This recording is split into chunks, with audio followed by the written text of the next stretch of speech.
जो भी एक यूनिवर्सल एनवायरनमेंट है उसको केटर करने के लिए है एजुकेशन। मेरी आपकी बातचीत हो रही है, ये रिदम है, जी जी ये म्यूजिक है। जी। कोई एक बात तो बताए ना जो जरा सी भी इधर से उधर हुई है या होती है। मुझे डांस का शौक था, मैं डांस नहीं कर पाया लाइफ में, अब मैं क्या करूं। जब ओशो का नाम सुनते हैं तो लोगों के दिमाग में यही आता है कि वो सिर्फ एक ही एस्पेक्ट के बारे में बात करते थे, सेक्स के बारे में। हाँ, सेक्स के बारे हाँ में, जी। या कहते थे कि अमीरों के गुरु हैं। जी ये दो बातें जी हाँ। बड़ी मशहूर थी। दोस्तों, जब हमें अपना कोई टीचर मिलता है तो हम कितना खुश होते हैं उनसे मिलके, है ना। एक बहुत ही खुशी का एहसास, एक बहुत ही एक अलग तरह के फील हमें आती है जब हमारा कोई टीचर हमें बुलाता है या हम बहुत टाइम बाद मिलते हैं। तो मेरा सौभाग्य है कि जिस टाइम मैं ग्रेजुएशन करता था तो उस टाइम सर प्रिंसिपल के पद पर थे और बहुत ही बहुरंगी व्यक्तित्व के मालिक हैं।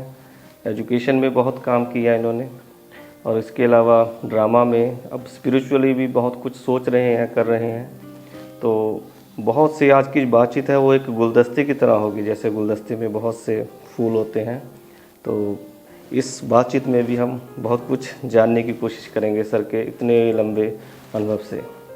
तो आज हमारे साथ जुड़े हैं प्रोफेसर डॉक्टर प्रहलाद राय अग्रवाल जी। ये deputy director higher education Chandigarh administration से रिटायर्ड हैं। आइए बातचीत करते हैं। सर प्रणाम।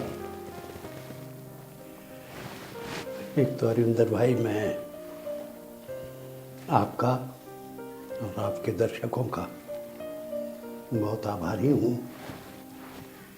कि आपने आज एक मौका दिया है सर सौभाग्य हमारा आपसे और दर्शकों से बात करने का। जी। तो मुझे बहुत खुशी होगी कि आपकी और मेरी इस बातचीत से किसी को कोई लाभ हो सके। जी सर, बातें तो बहुत है आपके पास, इतना जो नॉलेज है और अनुभव है कि कोई किसी भी विषय पे आपसे बात की जा सकती है। लेकिन मैं एजुकेशन से ही पहले आपसे जुड़ा कुछ जानने की कोशिश करता हूँ कि आपका इतना लंबा एजुकेशन फील्ड को लेके अनुभव रहा है। तो जो उस टाइम की जनरेशन थी एजुकेशन जो लेती थी और जो आज के लेते हैं, तो कौन सी चीज़ें हैं जो आपको लगती हैं कि चेंज हो गई हैं, और वो पॉजिटिव चेंज हुआ है या नेगेटिव चेंज हुआ है, या क्या कुछ है जो होना चाहिए है, क्या कुछ मिस हो रहा है? क्योंकि जैसे एजुकेशन तो ले रहे हैं लेकिन उसका आउटकम क्या निकल रहा है? ये आपके बड़ा बेसिक सवाल है और ये सवाल आज के संदर्भ में ही नहीं, हमेशा ये सवाल बना रहेगा एजुकेशन को लेके। दरअसल जो भी एक यूनिवर्सल एनवायरनमेंट है उसको केटर करने के लिए है एजुकेशन। जो भी यूनिवर्स की नीड है डिफरेंट एरियाज में, तो एजुकेशन उसको केटर कर रही है। तब की एजुकेशन में और अब की एजुकेशन में जो थोड़ा बहुत फ़र्क है वो यही है कि यूनिवर्स में जैसे जैसे चेंजेस आ रही है वैसे वैसे एजुकेशन में चेंजेस आ रही है। कुछ नए कोर्सेज ऐड हो रहे हैं, कुछ एनवायरनमेंट को लेके और काम किया जा रहा है। तो बेसिक मकसद तो यही है कि हमको हर तरह से सर्वगुण संपन्न बनाया जाए। जी। जो एक थोड़ी सी बात हम समझने की कोशिश कर रहे हैं अब, कि हमारे बेस्ट एफर्ट के बावजूद बड़े प्रयोग हो रहे हैं, नए आयाम खुल रहे हैं, लेकिन एक एरिया भी हम ठीक से हैंडल नहीं कर पाए कि हमें लगता है कि फाइनली जैसे जैसे हम लोगों की उम्र बढ़ती है तो उम्र के साथ साथ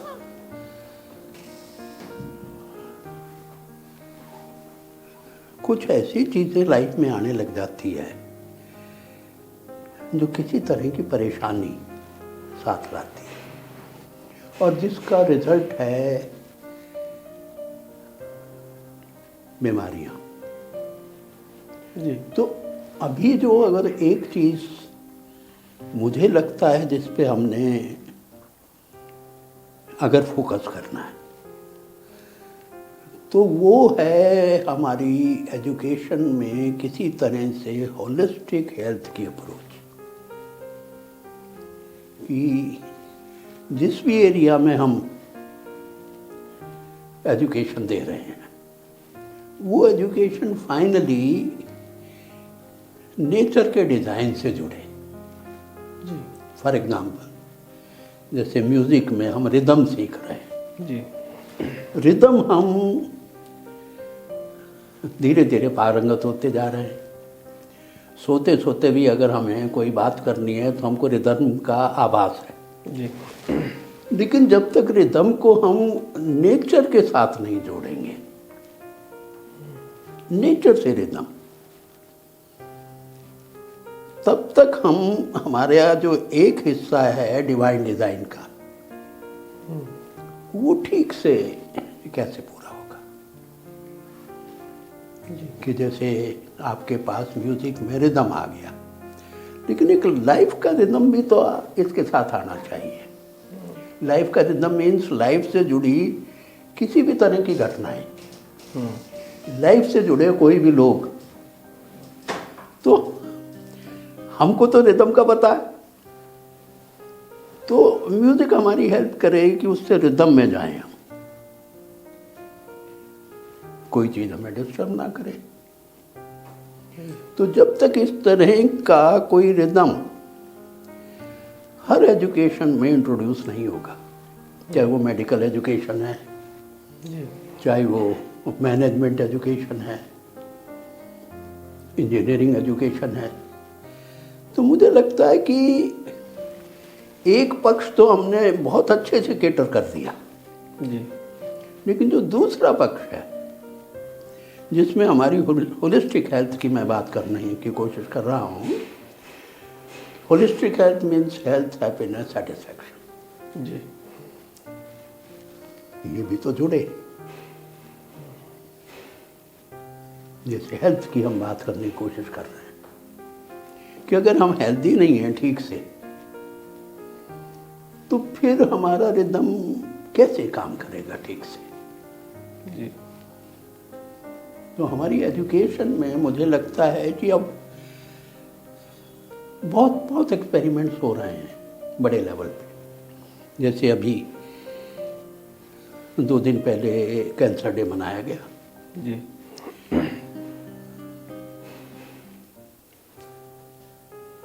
तो बहुत एक्सपेरिमेंट्स हो रहे हैं, कोशिश की जा रही है कि कैसे कैंसर को कम किया जाए, लेकिन रिपोर्ट ये कहती है कि कैंसर तो बढ़ता जा रहा है, मेल्स में भी बढ़ता जा रहा है, फीमेल्स में भी बढ़ता जा रहा है। तो फिर हमारी एजुकेशन कैसे मदद करे? और जब तक हमारी एजुकेशन इस एस्पेक्ट में मदद नहीं करेगी तो फिर हमारी एजुकेशन का पूरी तरह से कैसे फायदा हो, कैसे हमारे जीवन में खुशी, हैप्पीनेस आए, कैसे हमारे जीवन में कोई किसी तरह का टिकाव आए। कुल मिला के हम अपने जीवन से बच्चों को कैसे ठीक से समृद्ध बनाएं ताकि अपने वो जीवन का ठीक से आनंद ले सके। तो ये मुझे लगता है एक एस्पेक्ट है जिसकी एजुकेशन सिस्टम में जोड़ने की ज़रूरत है जी। और ये कोई बड़ी बात नहीं है। इसकी समझ इसकी थोड़ी सी जागरूकता काफ़ी। जी लेकिन हमारा थोड़ा सा जो सिस्टम का सिलसिला है वहाँ ये कहीं कहीं थोड़ी सी मिस हो रही है। जी तो ये अगर जुड़ सके, जी जैसे आपका म्यूज़िक ही है, तो म्यूज़िक में कैसे ये बात जुड़े कि किसी कोई भी सिचुएशन उसका रिदम हम पकड़ पाए। रिदम तो रिदम है। जी तो अगर हम सुर को पकड़ रहे हैं तो सिचुएशन में भी तो सुर है, बंदों में भी तो सुर है। बिल्कुल। मेरी आपकी बातचीत हो रही है, ये रिदम है, जी जी ये म्यूजिक है। जी कितनी फ्लो में हमारी बातचीत होती है। तो ये रिदम हम किसी से भी कहीं भी किसी सिचुएशन में कैसे साझा करें। जी जी जैसे वो संवाद होता है कि सा के साथ अब माँ का संवाद बन गया, सा के साथ पा का संवाद बन गया, वही डायलॉग है। हाँ, मैं तो यही कहने की कोशिश कर रहा हूँ कि आपका माँ से संबंध, आपका पिता से संबंध, आपका बच्चे से संबंध, आपका पड़ोसी से संबंध, आपका यूनिवर्स के सब लोगों से संबंध। मैं ये नहीं कह रहा कि आप उनके सुर में बात करें, ये नहीं कह रहा, लेकिन मैं ये कह रहा हूँ किसी का सुर हमें तंग ना करे। इतनी सी बात है। क्योंकि ये तो सीखना पड़ेगा ना कि अदरवाइज हमारे एजुकेशन का क्या पर्पस। जी सुर को सीखें हम, रिदम को सीखें, तो मुझे लगता है रिदम ही लाइफ है। अगर हम कहते हैं म्यूजिक लाइफ है तो म्यूजिक रिदम है, तो रिदम ही लाइफ है। जी तो ये रिदम क्या है?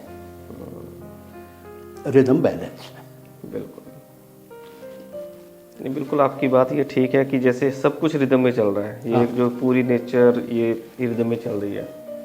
कितनी रिदम में चल रही है हम सोच नहीं सकते। आज से 10 साल बाद सूर्य कितने बज के कितने मिनट कितने सेकंड पे उगेगा, यस सब प्रिडिक्ट हुआ हुआ। कोई एक बात तो बताए ना जो जरा सी भी इधर से उधर हुई है या होती है। बिल्कुल तो बिल्कुल सर बिल्कुल। तो सर ये जो एजुकेशन सिस्टम को है, क्या इसको हम जो स्पिरिचुअलिटी के साथ जोड़ने की कहीं कमी है या नहीं जोड़ पा रहे ये हैं? अरविंदर भाई, ये शब्द हैं जी आप इसको स्पिरिचुअलिटी कह दें, आप इसको रिलीजन कह दें, आप इसको होलिस्टिक हेल्थ कह दें, आप इसको मॉडर्नाइजेशन ऑफ एजुकेशन कह दें, नाम से कोई फर्क नहीं पड़ता। जी लेकिन कुछ ऐसी चीज इसमें जोड़ी जाए जो हमारा मकसद है। हमारा मकसद है हेल्थ, हैप्पीनेस, सेटिस्फैक्शन। जी वो मकसद हासिल हो। तो कई बार शायद हमें इल्यूजन होता है कि हम हैप्पी हैं या नहीं होते। हमें लगता है कि हमारे पास पैसा आ गया है या ना ये जो दुनिया की चीज़ें आ गई, हम सोचते हैं कि यही एक हैप्पीनेस है। लेकिन वो फिर कहीं ना कहीं जाके देखते हैं कि ये तो अभी भी हैप्पीनेस के उस पर नहीं आई बात। आप खुद ही कह रहे हैं इल्यूजन की बात, तो आप खुद क्लियर कर रहे हैं कि कहीं हम जाके ये देखते हैं। जी जी जी अगर ये देख रहे हैं तो फिर ये इल्यूजन कौन क्रिएट कर रहा है? हम ही कर रहे हैं। इल्यूजन क्यों क्रिएट हो रहा है? जी जी क्योंकि शायद वो एक दूसरे को देख के एक होड़ मची हुई है। अब पहले हम बेसिक चीज़ें, बहुत बेसिक नीड्स कम थी, तो मेरे ख्याल में आपका तो खैर बहुत लंबा अनुभव है, मुझे लगता है कि तब लोग ज़्यादा खुश थे रैदर कि आज हमने इतनी ज़्यादा नीड्स बढ़ा ली हैं और दौड़ रहे हैं बस। हाँ, ये मैं यही कहने की कोशिश कर रहा हूँ। जैसे हमने म्यूज़िक का एग्जाम्पल दिया, जी आप कोई भी एग्जाम्पल ले लें, फिजिकल एजुकेशन का एग्जाम्पल ले लें, खेलों का एग्जाम्पल ले लें, जी हमारा फोकस किस चीज़ पे है? हमारे ग्रुप में भी बहुत सारे खेल से जुड़े हुए लोग आते हैं, तो हमारा फोकस किस चीज़ पे है? जीतने पे है। तो एक एस्पेक्ट लाइफ का है वो। तो जीतने की बात तो हमने कर दी, लेकिन अगर हम हार गए तो इल्यूजन क्रिएट कर लिया हमने जीत को सोच के। बिल्कुल। ये हमको किसने सिखाया, कैसे सिखाया, क्यों हमारी लाइफ में आई ये बात? इल्यूजन आया ही कहाँ से अगर एजुकेशन है तो? सर एजुकेशन के पीछे भी इतनी ज़्यादा प्रेशर हमने बढ़ा दिया है सोसाइटी ने, और खासकर मेरे ख्याल में कि माँ बाप के रूप में कि अब आप कोटा में देखो कि रोज़ कोई ना कोई बच्चा सुसाइड कर रहा है। हाँ, तो जैसे हम लोग एजुकेशन के बारे में चर्चा कर रहे हैं, तो ये कौन सा पर्पस हल हो रहा है कि बच्चे 1% एक नंबर कम हुआ, 1 दशमलव कम हुआ बिल्कुल तो बिल्कुल आप ठीक बात कह रहे हो, लेकिन जो ये आपका माध्यम है, जी इस माध्यम से हम कैसे मदद करें, हाँ जी जी ये इशू है। जी बिल्कुल। और इस माध्यम से हेल्प करने का यही एक जरिया है कि किसी एक को समझ आ जाए, काफ़ी। हम इस चक्कर में ना पड़े कि सारे कोटा में रहने वाले बच्चों को समझ आ जाएगी, जी कोटा में भेजने वाले पेरेंट्स को समझ में आ जाएगी, ये संभव नहीं है। तो हम 1-to-1 लेवल पे काम करें, जी लेकिन अगर हम 1-to-1 लेवल पे ठीक से काम करेंगे तो फाइनली रिजल्ट तो मिलेगा। हाँ जी तो आपके सामने है कोटा का सीन। जी कोटा में ही नहीं, अभी पीछे दिल्ली में भी घटना हुई थी, वो भी इसी तरह की घटना थी। जी जी हमारे अंदर ये चीज़ कहाँ से पैदा हो रही है? आप भी एजुकेशनिस्ट रहे हैं, मैं भी एजुकेशनिस्ट हूँ, जी रहा हूँ। जी एजुकेशन से हमें कोई अगर सही बात मिली है तो इल्यूजन कहाँ से आएगा? ये हमारे दिमाग में इस बात की दौड़, इस बात की भूख कहाँ से आएगी कि हमने बच्चे को कोटा भेजना है? मैं तो आपसे बहुत बेसिक बात समझना चाहता हूँ कि हम बच्चे को कोटा क्यों भेज रहे हैं, बिल्कुल। बताएं। सर वही इसीलिए हम ये चर्चा में करना चाह रहा था कि ये सवाल बहुत ज़रूरी है जी, कि क्यों हम बच्चे को एक दौड़ चली हुई है, या एक जिसको हम भेड़ चाल बोल दीजिए, कि बच्चे को इंजीनियर ही बनाना है और इतना प्रेशर है कि उसको लग रहा है कि उसके बाद लाइफ ही नहीं है अगर मैं इंजीनियर नहीं बना। हाँ, अगर आप सही से एजुकेशनिस्ट हैं ना अरविंदर भाई, तो आपको ये समझ में आ जाएगी कि फादर बच्चे को कोटा क्यों भेज रहा है। फादर बच्चे को कोटा इसलिए भेज रहा है कि आप वो शायद जीवन में उस तरह की इच्छाएं पूरी नहीं कर पाया अपनी। अच्छा, वो बच्चे के माध्यम से करना चाह रहे हैं। यस। मुझे डांस का शौक था, मैं डांस नहीं कर पाया लाइफ में, अब मैं क्या करूं?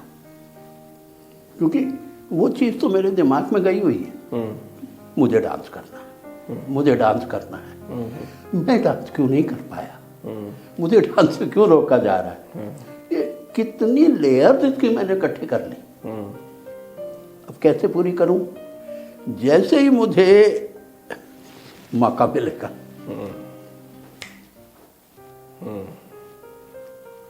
और मुझे ये बात भी समझ में नहीं आई कि मैं किसको बलि चढ़ा रहा हूँ। जी जी।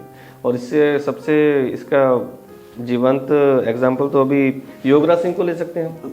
देखो किसी को ले लें आप, एक नहीं कितने आपको इस तरह के एग्जाम्पल मिलेंगे, कितने। क्योंकि ये आजकल बड़ा चला हुआ है ना कि सबके सामने है कि कैसे वो क्रिकेट खेलना चाह रहे थे, खुद नहीं खेल पाए, तो हालांकि वो क्रिकेट नहीं खेलना चाह रहा था, मैं भी यही, फोर्सफुली। हाँ अरविंदर भाई, मैं भी यही आपसे कहना चाह रहा हूँ कि जो आपने सवाल उठाया कि कोटा बच्चों को भेजना जी जी है, तो मैंने बड़ी सिंपल से एक बात कहने की कोशिश की कि कोटा हम इसलिए भेज रहे हैं कि हमारी कुछ इच्छाएं थी नहीं पूरी कर पाए। बिल्कुल। और ये इच्छाओं का क्रम जारी है। जी जी जी जी कोटा जाना कैसे रुकेगा? जी कोई बात समझ में कैसे आएगी? जब तक हम एजुकेशन सिस्टम में कुछ ऐसा इंट्रोड्यूस ना करें जिसको हम अपनी तरफ से एक होलिस्टिक हेल्थ का नाम दे रहे हैं, जी जी जी, एक रिदम का नाम दे रहे हैं, एक बैलेंस का नाम दे रहे हैं, जी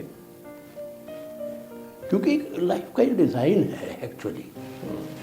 और जब से ये लाइफ शुरू हुई है इस डिज़ाइन की बात हुई है। अब मेरे मन में एक नाम आ रहा है श्री रजनीश ओशो जी का। तो उनका आपके जीवन में कैसे आगमन हुआ या आपकी लाइफ में कैसे आए और उनकी विचारधारा को आप कैसे देखते हो? देखिए, ये बड़ी एक सीधी सी बात है, किसी के जीवन में किसी का आगमन कैसे होता है। उसकी कोई प्यास रही होगी, मेरी कोई प्यास रही होगी, एक यूनिवर्स का एनवायरनमेंट काम कर रहा होगा, तो उसी से एक सबब बढ़ता है। तो 93, 94 के दौरान एक मौका मिला कि एक मित्र के साथ मुझे पूना जाने का अवसर मिला। तो ओशो रजनीश तो उस वक्त नहीं थे वहाँ, वो तो 90 की उम्र में पूरे हो चुके थे, लेकिन उसका एक आश्रम में उनकी एनर्जी जीवन थी। 95 में मैं पहली बार गया था, तो कोई मैंने उनके बारे में बहुत ठीक से नहीं सोचा हुआ था जी। लेकिन वहाँ जाके जो उनकी एनर्जी मैंने देखी, छोटी छोटी बातों ने मुझ पे बड़ा असर किया जी। छोटी छोटी बातों। फॉर एग्जाम्पल, मैंने देखा कि वो आश्रम में पेड़ों पे कोई केमिकल्स नहीं छिड़कते। इतना बड़ा आश्रम है और कितना स्वच्छ एनवायरनमेंट है, तो ये कैसे पॉसिबल है। दूसरी चीज़ मैंने वहाँ देखी जिसमें बहुत ही ज़्यादा प्रभावित हुआ, आज भी बहुत प्रभावित हूँ। मैंने वो एक जगह ऐसी देखी जहाँ फीमेल की सही से रिस्पेक्ट होती है। मैंने दुनिया में कोई ऐसी जगह नहीं देखी ओशो आश्रम के सिवा जहाँ फीमेल की ठीक से रिस्पेक्ट हो, फीमेल अपने आप को सेफ महसूस करे। आश्रम के अंदर घुसते ही क्या माहौल है और आश्रम के बाहर क्या माहौल है, उससे मैं बहुत प्रभावित हुआ जी। आपके मन में कोई ऐसा विचार आएगा ही नहीं। लेकिन सर, जैसे अभी भी जब ओशो का नाम सुनते हैं तो लोगों के दिमाग में यही आता है कि वो सिर्फ एक ही एस्पेक्ट के बारे में बात करते थे, सेक्स के बारे में। हाँ, सेक्स के बारे में, या कहते थे कि अमीरों के गुरु हैं जी। ये दो बातें बड़ी मशहूर थी। कहीं ये हमारे दिमाग में भी उस वक्त था जब हम गए थे, लेकिन जैसे हमने वहाँ देखा, हमारी दिक्कत अरविंदर जी क्या है, जो हमने अभी भी बात की, एजुकेशन को लेके बात की। हमने एजुकेशन में क्या बात डिस्कस की है कि कितने प्रयोग हो रहे हैं बड़े लेवल पे एजुकेशन में, लेकिन ये बात कोई नहीं सोच रहा कि मिस क्या हो रहा है, कि उस सारे के बावजूद हम ठीक से रिजल्ट क्यों नहीं ले पा रहे। यही बात मैं ओशो रजनीश के बारे में कह रहा हूँ कि हम किसी के बारे में क्या बात कर रहे हैं और क्यों बात कर रहे हैं। उस वक्त भी यही माहौल था कि पंजाब हरियाणा से खास तौर पे यंग लड़के जाते थे ये सोच के कि पता नहीं सेक्स कैसे अवेलेबल है, खुले में अवेलेबल है, लेकिन जैसे ही वो वहाँ पहुँचते थे माहौल ही बिल्कुल उल्टा है और पूरी तरह से फ्रीडम है। ये बात समझने की है। एक तो है ना किसी तरह की सख्ती है, कुछ कानून बनाए हुए हैं, कंप्लीट फ्रीडम है, लेकिन एनवायरनमेंट को कैसे समझें। आज भी अगर कोई दिक्कत कहीं नज़र आ रही है ना, वो एनवायरनमेंट की दिक्कत है। हम कह देते हैं हवा खराब है, एक भाई हवा कैसे खराब हो गई, हवा कैसे खराब हो जाती है। चारों तरफ हरियाली है, सही सोच है लोगों की, हवा कैसे खराब हो जाएगी। सर, एक बेसिक सा और मेरे मन में ये सवाल आ रहा है कि आप 2 बजे के बाद फ़ोन ऑन क्यों करते हो। जब अब आपने कहा था कि 2 बजे के बाद मेरा फ़ोन ऑन होगा, तो 2 बजे तक आप फ़ोन बंद रखते हो।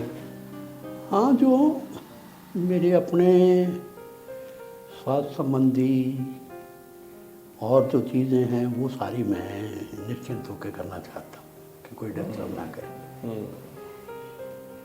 तो धीरे धीरे करता रहता हूँ। नहीं, लेकिन ये मुझे बहुत अच्छी मेडिटेशन है, योगा है, जी। और फिर आराम से नाश्ता करना है, अखबार पढ़ना है, किसी को जवाब देने हैं कुछ किसी तरह के, या कोई अपनी तैयारी करनी है, तो मुझे 1-2 बज जाता है। और जो मुझे जानते हैं उनको सब ये पता है। चलो अब मैं आपको जान गया हूँ। नहीं, लेकिन ये ना बहुत बहुत आपने सुंदर बात कह दी। कई बार तो हमको लगता है हम खुद को नहीं जानते। तो ये बहुत अच्छी बात आपने कही है कि अगर हम ये जान सकें तो कम से कम आप निश्चिंत रहेंगे। नहीं, मुझे अच्छा लगा, मुझे भी लगा कि मैं भी इसको कोशिश करूंगा कि जब तक कोई समग्रता से नहीं, ये बहुत सर, इसमें वो बात नहीं है क्योंकि ये डिस्टर्ब करता है हमें। नहीं, आप बिल्कुल ठीक कह रहे हैं जी, आप बिल्कुल ठीक कह रहे हैं, 100% ठीक कह रहे हैं। लेकिन हर एक की अपनी रिक्वायरमेंट है, उस रिक्वायरमेंट के हिसाब से नहीं चलेंगे, या लगेगा कि कुछ चीज़ फिर इससे हमें ठीक से जो चाहिए थी नहीं मिल रही, तो फिर गड़बड़ हो जाएगी। वो तो धीरे धीरे फोन छूटना चाहिए, हम छोड़े ना, बस ये फर्क है। यही बात है, बिल्कुल। अगर वो छूट जाता है बड़ी अच्छी बात है, लेकिन हम छोड़ने के प्रोसेस में जाएंगे तो फिर तकलीफ होगी, फिर तो पकड़ना शुरू कर देंगे। वही तो गड़बड़ है। बिल्कुल सर, बिल्कुल। बस यही है। जी जी जी। तो सर आपके हिसाब से लाइफ का जो प्रोसेस है शुरू से, मतलब बहुत ही शॉर्ट में, कि कैसा हो, बच्चों को हम किस हिसाब से ट्रेनिंग दें या किस तरह से उनकी परवरिश करें ताकि उनका जो हैप्पीनेस की हमने बात की वो फुलफिल हो जाए। मेन बात तो यही है कि हम इसको लेके सजग रहें जी, होश में रहें। हमें तो एक्चुअली अपने कामों से फुर्सत नहीं मिल रही, तो बच्चों पे कैसे ध्यान दें, कैसे ध्यान देंगे। हमने उसको किसी अच्छे स्कूल में दाखिल करा दिया, हमारी बात पूरी हो गई, लेकिन उससे तो बात नहीं बनेगी। बच्चे में संस्कार कहाँ से आएंगे? आज की अरविंदर भाई जो सबसे बड़ी दिक्कत है वो क्या है? हम अपने घर के अंदर अंग्रेजी नहीं बोलते, लेकिन बच्चे को कॉन्वेंट में भेज रहे हैं। वो वहाँ कैसे फिट होगा? क्योंकि जिन घरों में अंग्रेजी बोली जाती है वो बच्चे आ रहे हैं वहाँ। हमारा बच्चा कैसे सहज होगा? तो हमारा बच्चा स्कूल में सहज नहीं होगा, लेकिन क्योंकि वहाँ वो दबता रहा है, घर में आके अंग्रेजी चाटेगा। तो ना वो घर में सहज ना। तो शुरुआत तो हमारी होनी है कि हम उसके लिए जिस स्कूल का चयन करें उसको सोच समझ के करें। लेकिन हम बहते जा रहे हैं, एक होड़ लगी हुई है, लॉटरी डाली जा रही है, इतनी इतनी फीस है, लाखों रुपए की फीस दी जा रही है, लेकिन लगे हैं। तो हम अपनी सामर्थ्य के हिसाब से सोच समझ के अगर बच्चे पे ध्यान देना शुरू करेंगे, पहली बात उसको क्या एजुकेशन दे रहे हैं। दूसरी बड़ी इम्पोर्टेंट बात है कि उसके साथ कितना समय रोज बिता रहे हैं। ये बहुत इम्पोर्टेंट है, बहुत। मैंने यही कहा कि इससे भी इम्पोर्टेंट बात है कि उसको कितना समय उसके साथ बिता रहे हैं। वहाँ से बच्चे में संस्कार और एक कॉन्फिडेंस लेवल पैदा होगा। कैसे संस्कार पैदा हो? मैं छोटा सा एग्जाम्पल दे रहा हूँ कि मेरे फादर और मदर दोनों इलिटरेट थे, दोनों इलिटरेट, लेकिन उन्होंने हमेशा अपनी चलाई।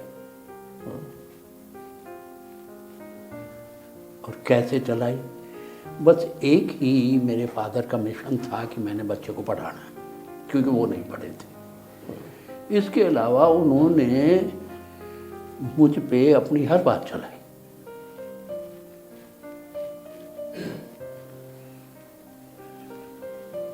शादी मेरी करनी है, वो अपने हिसाब से करेंगे।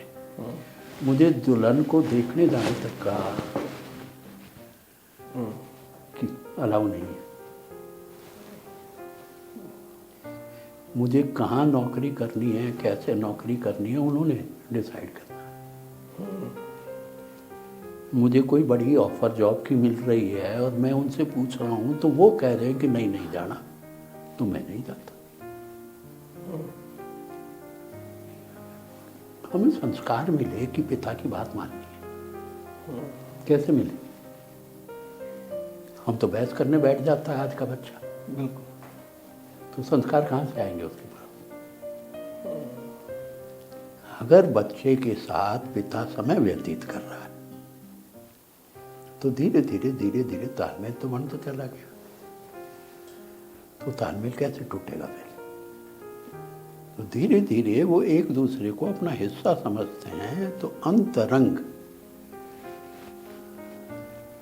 उनका जुड़ाव बहुत लंबा चौड़ा करने की जरूरत ही नहीं होती किसी भी चीज में। जी जी। ना एजुकेशन में, ना समझने में, ना बच्चों को समझने में, ना अपने को समझने में। बेसिक बात तो पकड़नी पड़ेगी। बिल्कुल। अगर बेसिक बात हमने पकड़ ली तो हमारी बात खत्म हो गई। नहीं बिल्कुल, क्योंकि आजकल पेरेंट्स समझ रहे हैं कि बच्चे को बस महंगे स्कूल में डाल दिया, बस हमारा काम हो गया। हाँ, लेकिन उसके साथ टाइम व्यतीत करना और वो कैसे ग्रो कर रहा है हर एक एस्पेक्ट में, है ना, मेंटली, सबसे इमोशनली, क्योंकि फिजिकल ग्रोथ तो हमें नजर आती है, ये चीजें हम सोचते ही नहीं हैं। कि बच्चा डिपेंडेंट है जी। पेरेंट्स पे, वो अपनी बात किससे कहे, कैसे कहे? तो बच्चे की जो ग्रोथ ही हो रही है वो किस तरह से हो रही है, ये सवाल। जी। तो अगर इस पे थोड़ा सा ध्यान दिया जाए, बच्चों के सिस्टम पे, अपने सिस्टम पे, अपनी एजुकेशन पे, तो मुझे लगता है धीरे धीरे कहीं ना कहीं तो हम पहुँचेंगे ना। जी जी सर। जी जी सर। खैर बात तो ऐसे लग रही है कि ये कभी ख़त्म ना हो, बहुत ही रोचक और दिल को छूने वाली बात हो रही है, लेकिन समय की हमारी भी एक सीमा है। तो सर ने एक ऐसे ऐसे एस्पेक्ट हमें बताए जो हमारे लिए बहुत कारगर सिद्ध हो सकते हैं अगर हम सोचें। उन्होंने जैसे यही कहा कि सजग हो, होश में आओ कि हम लोग क्या कर रहे हैं। बाकी सर आप हमारे पास आए, आपने हमें समय दिया, इतनी हमें अच्छी बातें सुनाई कहीं, तो आपका बहुत बहुत धन्यवाद। और मैं तो एंड में यही कह सकता हूँ, जैसे एक शेर है कि बड़े लोगों से मिलने में हमेशा फासला रखना, जहाँ दरिया समंदर से मिलता है दरिया नहीं रहता। तो बहुत बहुत धन्यवाद सर, प्रणाम। हाँ, आपका भी बहुत बहुत शुक्रिया। जैसा मैंने कहा था कि, और इसी को मैं रिदम कह रहा हूँ जी। लाइफ का रिदम, कि कैसे हम एक दूसरे की बात को समझने की कोशिश करते हैं और कैसे हम एक दूसरे की इक्वली मदद करते हैं। जी। तो ये ऐसा नहीं है कि मैंने कोई आपकी मदद की है, इक्वली आपने भी मेरी मदद की है। तो आपका भी बहुत बहुत धन्यवाद। और दर्शक बैठे अगर हमें सुन रहे हैं, देख रहे हैं, तो मुझे लगता है कि ये बहुत बड़ा कंट्रीब्यूशन है दर्शकों का। तो दर्शकों का भी बहुत धन्यवाद।